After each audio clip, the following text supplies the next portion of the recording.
बाहर से दूध सब्जी लेकर घर में घुसते ही मोहन बाबू को अपनी पत्नी अपर्णा की बड़बड़ सुनाई दी और उसका गुस्से से लाल चेहरा देखकर वह समझ गए जरूर कुछ तो हुआ है। क्या हुआ? एक तो रात से लाइट नहीं आ रही, उस पर आपकी लाडली बहू ने मेरी बेटी और दामाद जी को सुबह सुबह नाश्ते के लिए मना कर दिया। क्या? मैं नहीं मानता, ऐसा नहीं हो सकता। साफ साफ बताओ पूरी बात। कल ही आस्था और दामाद जी आए हैं कुछ दिन मेरे साथ रहने। उन्होंने सुबह जैसे नाश्ते का पूछा तो जानते हैं नेहा ने उनसे क्या कहा?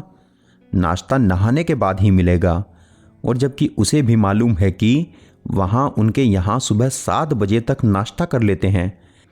और जब मैंने नेहा से कहा ये घर मेरा और बेटी मेरी, तो तू कौन होती है ऐसा बोलने वाली? वह दोनों नहाए या ना नहाए, इससे नाश्ते का क्या संबंध? मतलब वह दोनों बिना नहाए नाश्ता कर सकते हैं, लेकिन मैं बिना नहाए रसोई घर में जा भी नहीं सकती। भूल गई मम्मी जी, शादी हुए मुझे 2 दिन भी नहीं हुए थे।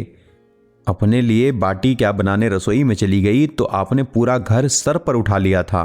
क्यों बताइए? मेरी घर बेटी आई है और इसने उसके सामने ही। अपर्णा, बोओगे पेड़ बबूल का तो आम की इच्छा करना, ये कैसे संभव है? अपर्णा ने हैरानी से मोहन बाबू की ओर देखा तो वह बोले, अपर्णा, यदि बेटी और बहू में अंतर करोगी तो यही सब होगा। तुम्हें बहू में बेटी नहीं दिखती तो वह तुम्हारे अंदर माँ देखे, ये तुम कैसे सोच सकती हो?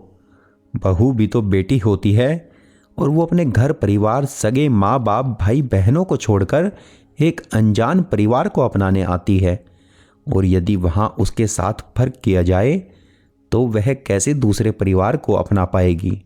अब सोचो, यदि हमारी आस्था के साथ उसके ससुराल वाले, खासकर उसकी सासू माँ तुम्हारी तरह फर्क करे तो तुम्हें कैसा लगेगा?